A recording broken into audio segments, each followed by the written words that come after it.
Olá, meu amigo, minha amiga. Hoje nós vamos discutir temas muito importantes, fundamentais. Se você está chegando agora, se inscreva aqui no Portal do José, porque aqui a gente sempre aborda temas que você não vê pelos grandes meios de comunicação ou quando eles abordam de forma distorcida. A gente vai analisar por que eles fazem isso. Se você está chegando agora, então se inscreva e vamos embora juntos. Se você gostar, deu joia. Obrigado por vocês terem feito nosso portal chegar em tantos lugares e está sendo objeto de debate de muita gente bacana. Bom, muita gente entra aqui no portal e pergunta se eu tenho raiva da Rede Globo. Gente, eu não tenho raiva da Rede Globo, nem das organizações Globo. É como ter raiva de um ser inanimado, uma pedra. Não é essa a questão. O que eu faço aqui são análises políticas, análises econômicas e análises sociais de como as redes de televisão, tendo a principal, como a Rede Globo de televisão, tem em países atrasados como o nosso, com grande déficit social e com grande concentração de renda na mão de pequenos grupos. Esse tipo de fenômeno não é um fenômeno só do Brasil. Noam Chomsky ele aborda isso aqui nesse livro dele aqui, mostrando que nos Estados Unidos, nos países capitalistas de maneira geral, para você ter um sistema de dominação econômica, é necessário que você tenha as vítimas desse modelo que concentra a renda na mão de poucos, as vítimas absolutamente convencidas que aquilo é uma boa coisa para as vítimas. E, portanto, quanto mais eles colocam conceitos, quanto mais eles, através da dramaturgia, dos filmes, da programação jornalística, quanto mais eles conseguem fazer com que as pessoas fiquem conformadas e formatadas e isoladas, sem acreditar na sociedade, sem acreditar em sindicatos, em associações, em organizações não governamentais, quanto mais você tiver uma sociedade assim e quanto mais essas pessoas conseguirem brigar umas com as outras, mais o modelo vai passando sem chamar muita atenção.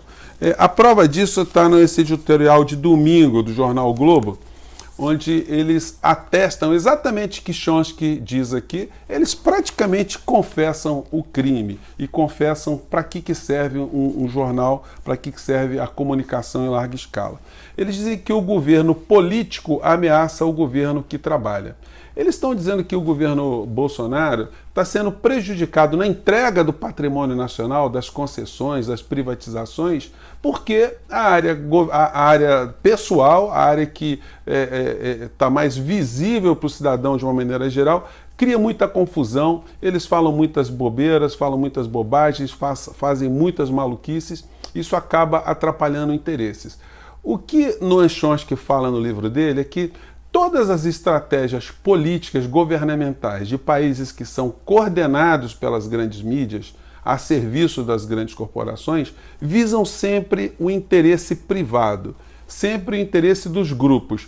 O interesse da população, o interesse da sociedade, das pessoas de carne e osso, é sempre relegado a quinto plano, porque essas pessoas, como elas não têm poder de mobilização, de estabelecerem as suas prioridades, obviamente quem tem o poder político e o poder econômico estabelece as suas prioridades. E a prioridade desse pessoal é fazer com que os grupos econômicos tenham cada vez mais dinheiro e a população que se dane é a prática comum.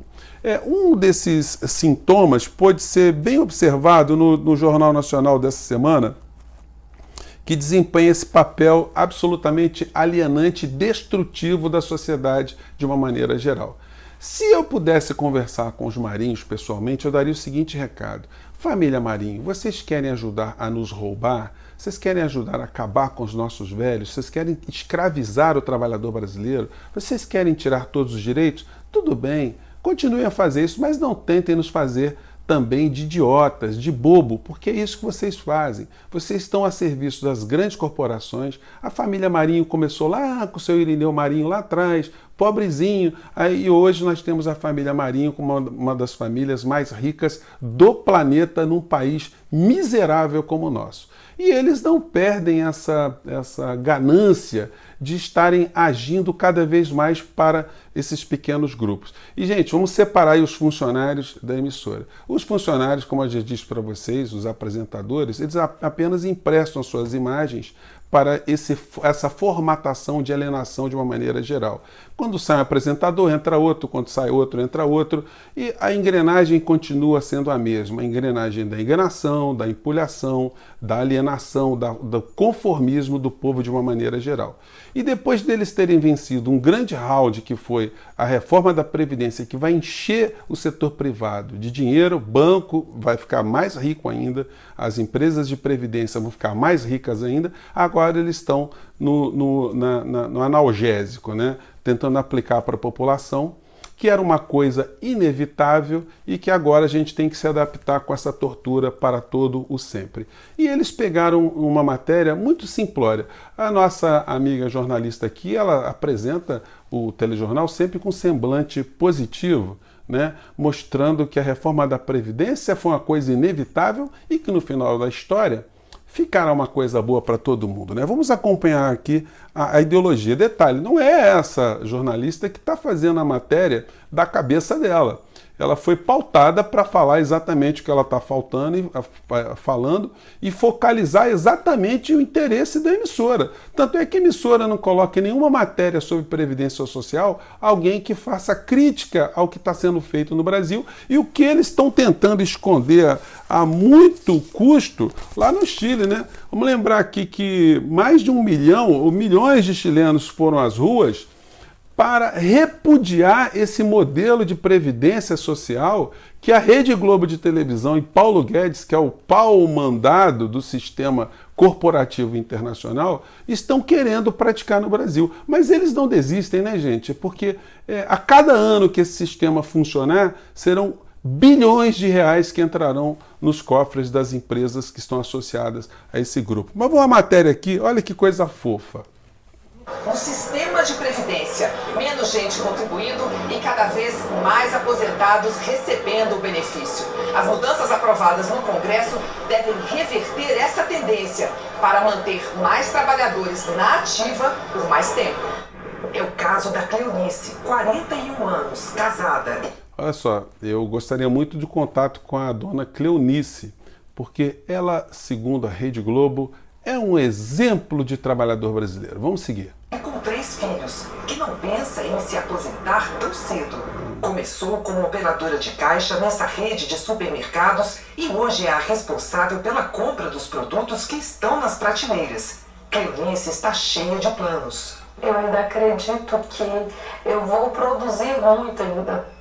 E a aposentadoria não passa pela minha cabeça, no mínimo por 20 anos. Neste momento eu quero trabalhar, eu quero estudar, eu quero me preparar mesmo para ser cada dia melhor naquilo que eu faço hoje.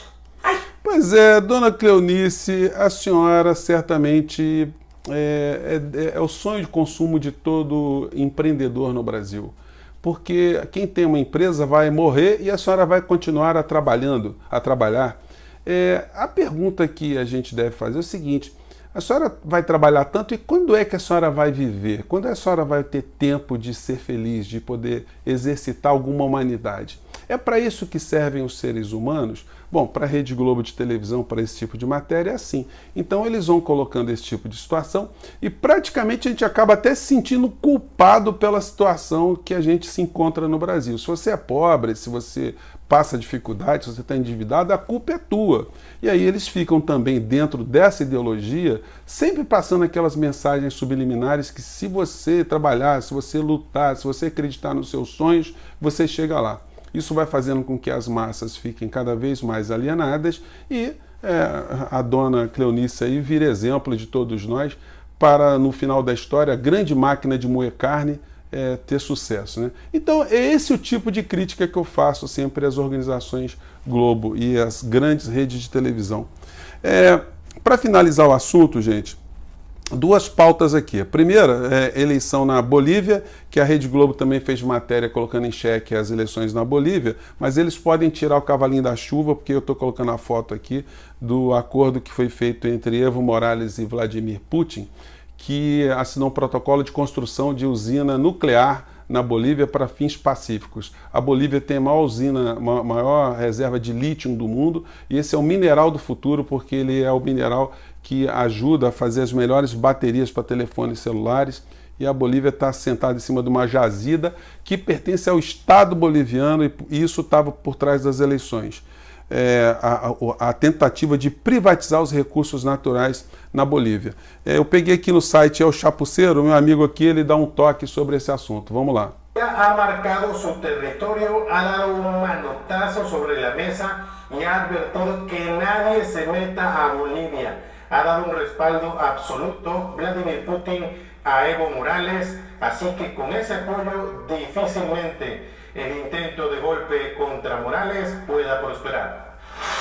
Então, olha, a Rússia já demarcou terreno e já disse que não aceita nenhum tipo de interferência na Bolívia. Então, a TV Globo pode até pautar outro assunto, porque vocês não vão conseguir derrubar o Morales, não.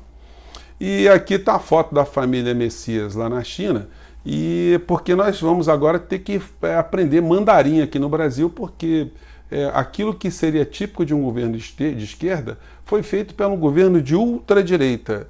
O presidente Messias assinou um protocolo liberando o visto para os chineses que nasceram na República Popular da China, que é uma república socialista, segundo Wikipédia, né, que tem um partido único e que não tem religiões circulando livremente lá no seu território, e que estabeleceu alguns planos decenais de expandir o seu comércio, e não é à toa que essa estratégia estabelecida pelo Partido Comunista Chinês está avançando ao longo de algumas décadas mundo afora. O Brasil foi colocado na rota dessa expansão, e é por isso que o Brasil tem tantos negócios com a China, deixando os Estados Unidos escanteado em muitas das situações. Resta saber também o que levou o presidente Messias a convidar a China a participar dos leilões do pré-sal e do gás aqui no Brasil. Porque se eles vierem participar mesmo, o que haverá será a transferência do controle de uma estatal brasileira para uma empresa estatal chinesa. Porque as grandes empresas de petróleo e gás da China são estatais e, obviamente, são ligadas ao Partido Comunista Chinês, que dá toda a diretriz econômica da China. Então, nós vamos receber muitos chineses aqui no Brasil. Eu gostaria de saber se na alfândega a Polícia Federal vai exigir saber se eles são comunistas ou não, porque o presidente Messias disse que veio para combater corruptos e comunistas. Então, como é que é essa história? Os comunistas daqui a gente não encontra, e ele vai importar os comunistas do maior país onde há uma maior concentração de comunistas. Eu gostaria de entender essa lógica do presidente Messias. Eles vão poder trazer para cá os telefones da Huawei?